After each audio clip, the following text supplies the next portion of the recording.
We're 1 minute past the hour, so we'll jump right in now. I am Sean Gillispie. I am a productization coach at Vectorous.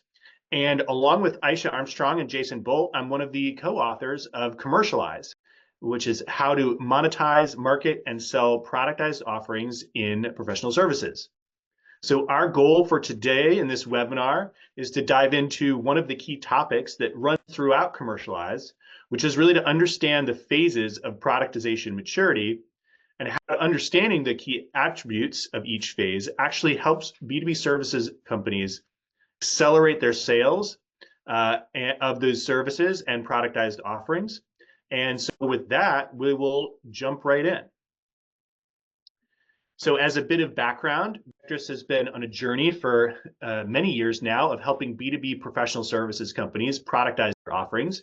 We've written 3 books so far that have articulated our productized pathway methodology that we use day in and day out with our customers and that we talk about in our books. Productize is a bestseller that just crossed 15,000 copies sold, which is very impressive. We're proud of it. And then Fearless is our second book that dives into the cultural and change management challenges of productization. And as I mentioned just a minute ago, we just released our 3rd book, Commercialize. And if you haven't picked up a copy of these books, I hope you'll head over to Amazon and do so. And so we're really focusing today on some of the concepts in Commercialize. So for anyone who's heard us speak before, you know that we often start with this depiction of the productized ladder to really talk about the benefits of productization and how those benefits increase as you move up this ladder from customized services through productized services, products, and products as a service. So we see these benefits realized for employees and their ability to consistently succeed, with customers, their ability to receive greater lifetime values in ways that align to how they want to do business now. And then, of course, to the business itself in terms of its ability to improve margins, grow, and generally drive overall valuations. So many organizations are rightly excited about the benefits, which you see on the left in this slide, but they often can get stuck. And so one of the reasons that we wrote Commercialize is to help with one of these key sticking points.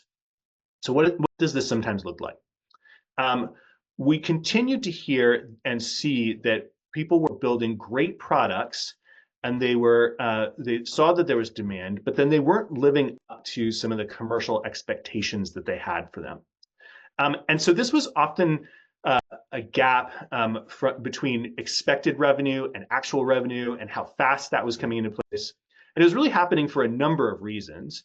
And we heard from many organizations and leaders things like, we assume we could just sell this product with our existing sales team, or our product isn't being fully utilized or fully renewing. What's happening here?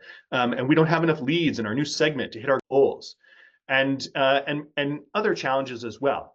But one of the root problems of this is that because productization is often so new to organizations, they're often unclear on where they are in terms of the maturity in achieving their productization market fit. Also, sometimes people just generally say product market fit. And so they don't know how to apply the right efforts at the right time. So I'm going to talk a little bit more about that.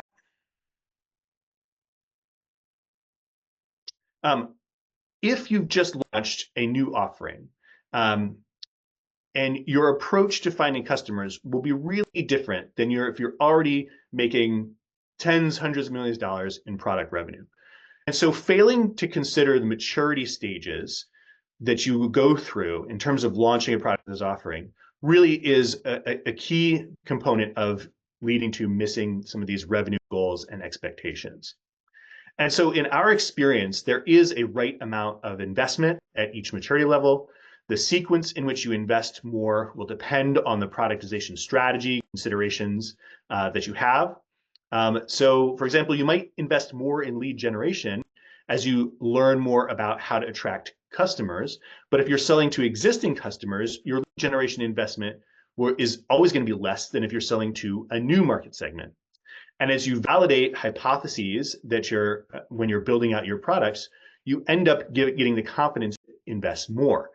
but you would not create a whole new sales team or have a year-long marketing plan on day one.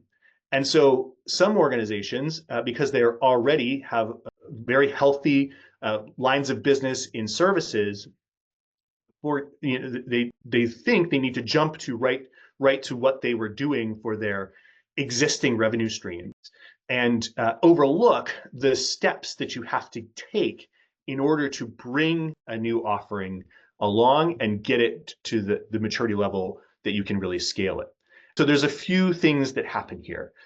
Number one, we see organizations having unrealistic expectations about what a new productized offering can do at different phases. So the productized revenue does not behave like services revenue as well.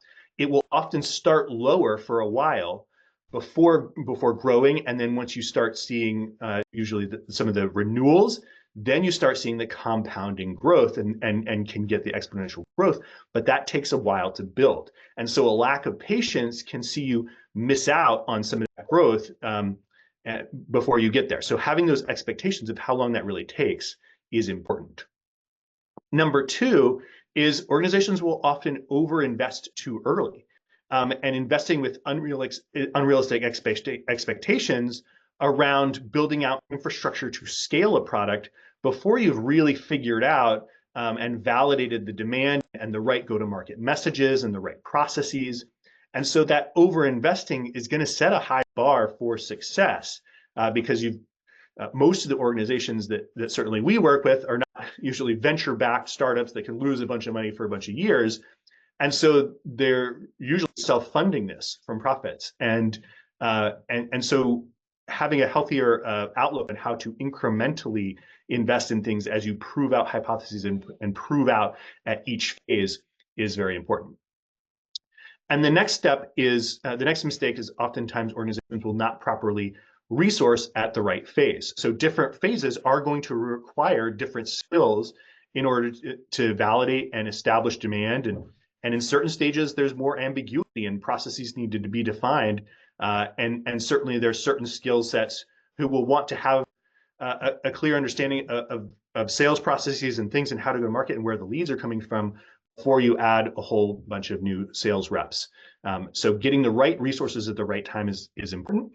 And then there's often a lack of clarity on what is driving demand.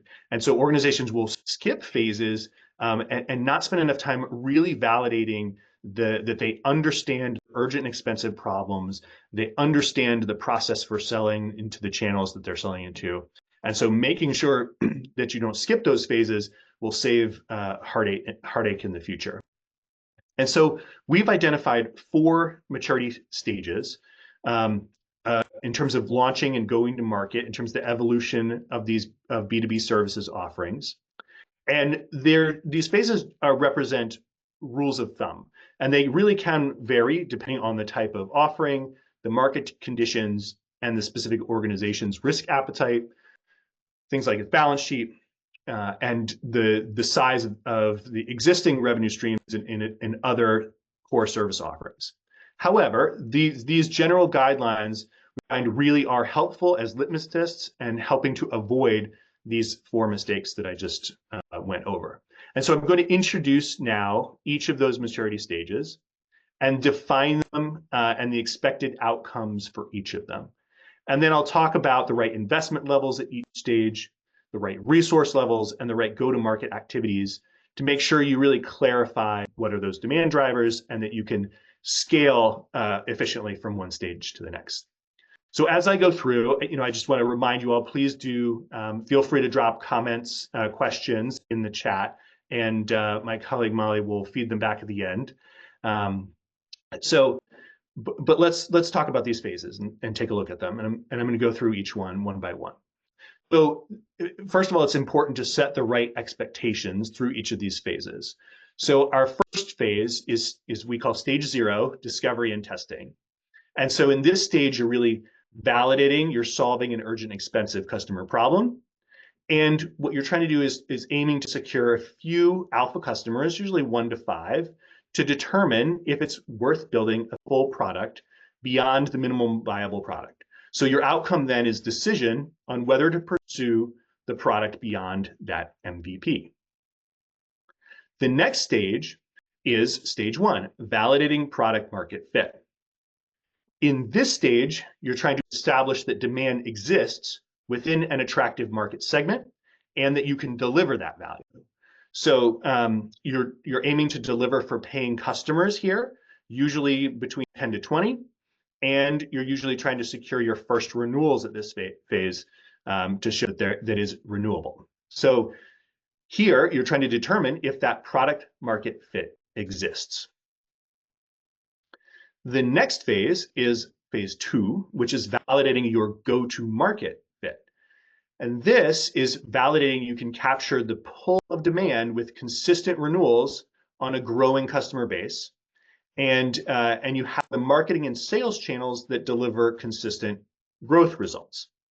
And so what you're trying to do here is confirm the ability to attract and convert on the target market segments, and then of course retain them as well. And the final phase is the scale-up phase. So here you want to be able to efficiently scale your offering and your team to capture a wider set of customers and really then start establishing some of your market dominance. And here you're looking to grow your product business to over $10 million. And so that number will depend on your business, the type of product you're offering, but it's a rough rule of thumb to say now you're really on a path to meaningful revenue. And so what we want to do now is that now that we've defined each of the four phases and identified the outcomes that you're looking for at each one, I want to go back and look at the right level of investment at each stage and some of the key activities as well. So the activities that you're investing in, too often we see organizations over-investing or skipping important activity steps before they're ready. And this would then put unrealistic pressure to perform against things that are unknown and trying to move beyond that stage before you're ready. So the key activities for stage 0, discovery and testing, are really to make sure you are doing your market research and MVP testing along with some alpha customers.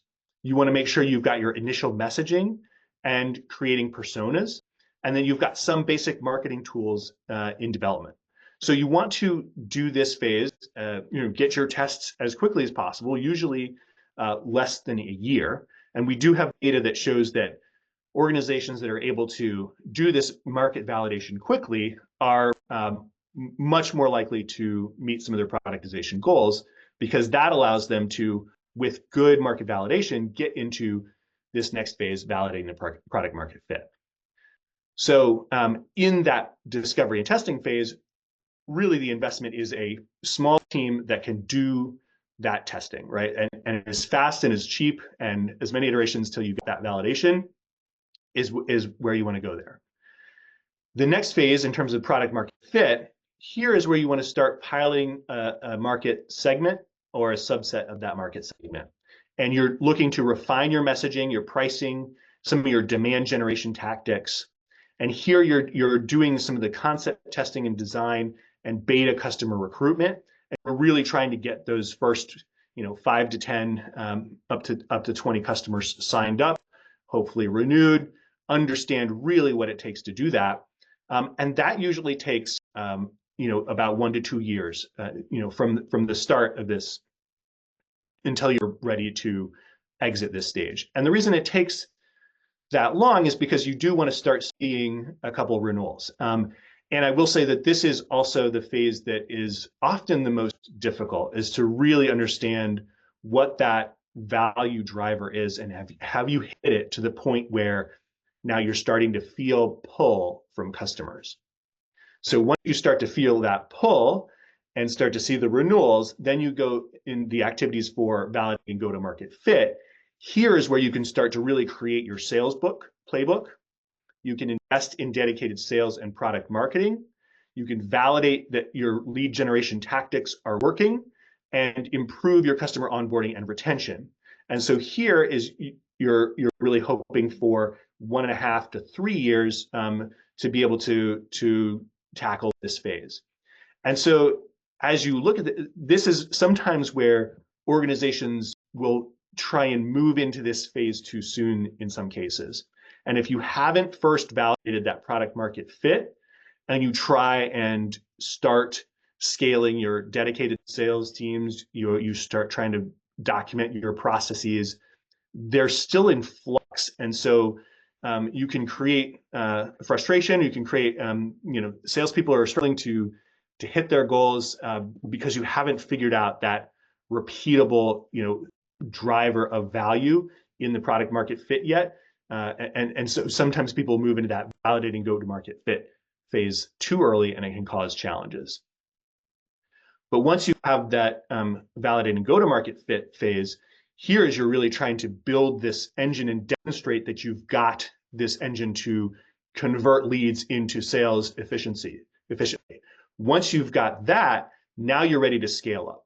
And so this is where your activities are along the lines of making substantial marketing investments. You can then expand to new geographic markets or new segments. And here's where you're really looking to optimize your pricing, your conversion rates, really driving down the sales cycle time, and sometimes even unbundling of the products from the services to be able to sell them independently. So the timing really all depends on the degree of your organization's technical capability, the difficulty of the product build out, and the complexity of the market penetration. But you can see with these activities here, they represent a scaling up of investment in the teams that are required to actually bring these new offerings to market. So now let's take a look at a little bit more about who those resources are that you would want. What are the right resources to accomplish these things? So in the first phase, discovery and testing, the optimal team resources is usually a dedicated product manager partnering with a commercial leader. And this sometimes it could be owned by marketing function or even outsourced to conduct this research. And so what you'll find here is you want a small, tight group who can quickly do this research and testing. And then when you think about the internal perception within your organization of these efforts going on, others are sort of testing the potential. So there's like, are they finding anything? And there's often skepticism within your organization. Once you exit this phase, now you're looking into product market fit. And here, your product leader, who's really in charge of validating this product market fit, will often operate as this mini general manager. And it is really important to have somebody who is acting as that product leader, whether they have that title or not, who really feels accountable to driving it and being the champion to identify that product market fit. At this point, there's probably limited existing sales and marketing support. A lot of it is being driven by that, by a champion who may be collaborating with a couple, one or two champions within the sales and marketing organization. And here you're going to start putting in place some customer success activities. We often say this is, in many cases, the first hire after a product leader and set of engineering team who's building the thing, is to be able to start putting customer success in place to try and secure those renewals and see if that product market fit is showing this as a renewable offering. And so when you think about the internal perception here, what the other teams are seeing is, okay, now we're showing some initial traction to other teams and we're demonstrating that the products can add unique value. And most people in the organization are still in a wait and see mode. Is this really going to take off? Is this worth me also investing my time in being a part of this new initiative? Now, as you move into the go-to-market fit, now here's where you can start bringing in dedicated salespeople, because you've demonstrated that there's that demand. Now you have people who can really go out and sell this product. There's clear messaging. Sometimes this is still done through doer sellers in organizations that we work with. And here you also start putting in place your dedicated customer success and account managers to really drive those renewals that help you with that compounding growth. And here's where you can start bringing in growth marketing resources and tactics as well. And so what the organization is going to see is net positive margin contribution from these efforts, Ideally, some big wins here are coming at this stage by selling the products, and sometimes it's the products alone, sometimes it's how they complement existing services. And now most people in the organization are starting to want to get involved. They say, I can really see this has got traction, this has got legs. Now I want to be a part of the successes that are emerging here. And then finally, at the scale up, this is where you can really throw fuel gas onto the fire, expand your sales team with more specialized roles dedicated to each revenue stage. You can sometimes then transition product leaders into a more technical optimization type of product leader who's now no longer trying to create and validate the demand, but really can work on optimizing this product for scale. And so in terms of the perception, now the products are an essential component for the success of the business, and they're fully embedded. So then you look at, okay, how do we make sure that we're really validating the demand drivers within each stage as we're moving along? So again, let's go back to our discovery and testing stage. At this stage, it's going to be highly experimental. You have heavy customer feedback, lots of iteration, and you're really trying to look at for your first proof point, your first positive case study. And in terms of revenue targets, often you don't have revenue yet at this stage, or maybe you have initial customer funded development. We have seen a number of organizations do that fairly successfully to demonstrate the demand. Now in the product market fit phase, really the optimal go-to-market approach is making sure it's champion driven. You've usually got a product leader, sometimes partnering as a team with some of the existing commercial leaders.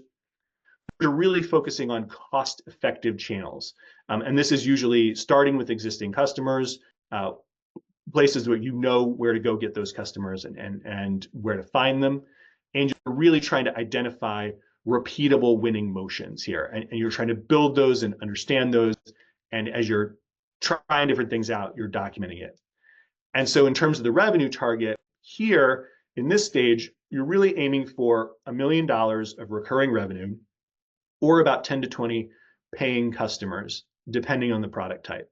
And this will, again, it'll depend on the type of product you're selling, whether it's a productized, packaged service, is it SaaS product. It depends on what you're doing, but that's a general rule of thumb.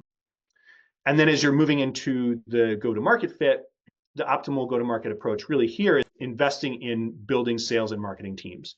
And you're now professionalizing this repeatable process and should be on your way to $3 to $5 million of recurring revenue. Or if you've got trying to sell this into your existing customer base, now you're seeing that a majority of your existing customers, at least within that segment, want to adopt this product. And then as you're scaling up, in terms of your go-to-market approach, you are really scaling sales to drive growth. Again, you're putting fuel in the fire, and a lot of your focus is on optimization, efficiency, driving towards particular metrics that you're looking at really closely and optimizing around. And now you have a multi-channel approach. Now you're activating different channels to reach more and more customers. So again, we would expect to see over $10 million revenue, really gaining market leading market share. And so those are a few different ways to look at these phases and how to think about the resources, the outcomes, the investments, and the go-to-market approaches to make sure you're really validating the demand as you're scaling from one phase to the next. So I really hope you all took a bunch away from this. I'm looking forward to hearing some of the questions in the chat. I will summarize in just a second, but before I do, I want to encourage you to, you can go and download book tools from the commercialized book that has some tactical tools, templates that can guide you through these different commercialization activities that I referenced here today. So you can follow that QR code. And just to recap, so in terms of considering your maturity phase, it really allows your productization effort to meet and exceed goals by, number one, setting the right expectations. Number two, investing appropriately. Number three, aligning the right resources. And number four, applying the right activities at the right time. So you can see here, again, our phases from discovery and testing, validating product market fit, validating go-to-market fit, and scaling up. So with that, I will open it up to questions and see from Molly, what do we have on the line here?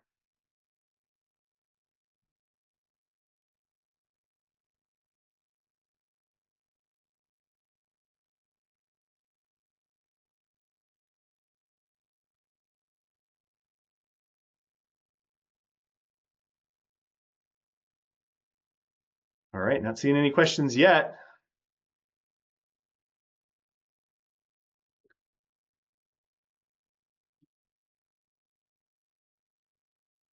Must mean it made perfect sense. Everybody's ready to take their productized offerings through all those phases and successfully really grow out their businesses.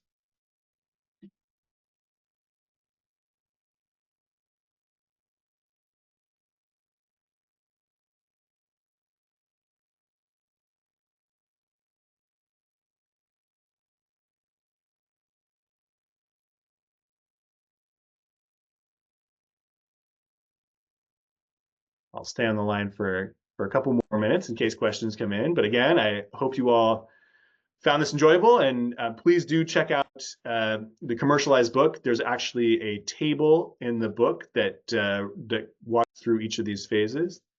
I'll actually look up the page here. I have my book. So you can see on your page 37, you can see on page 37, it really walks through each of these maturity phases.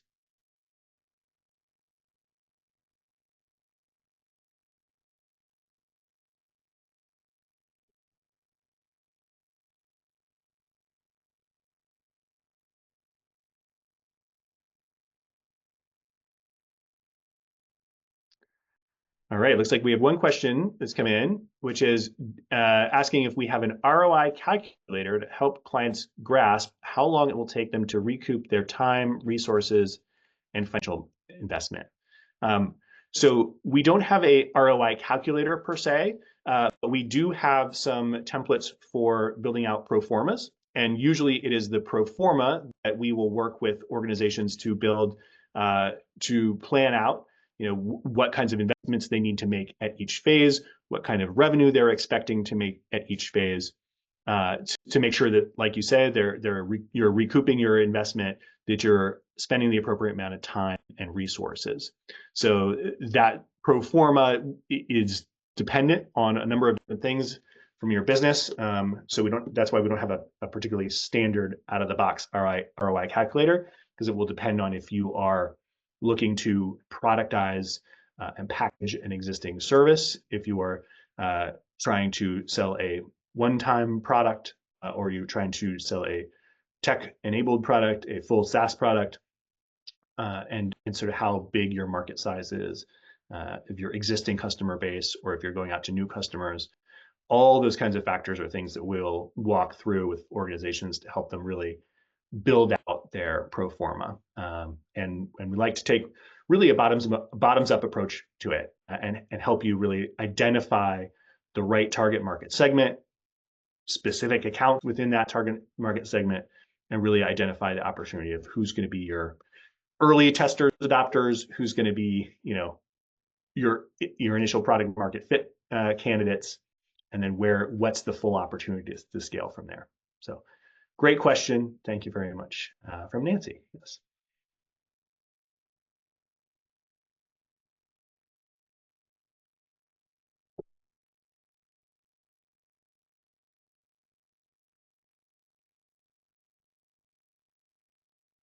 All right. Any other questions?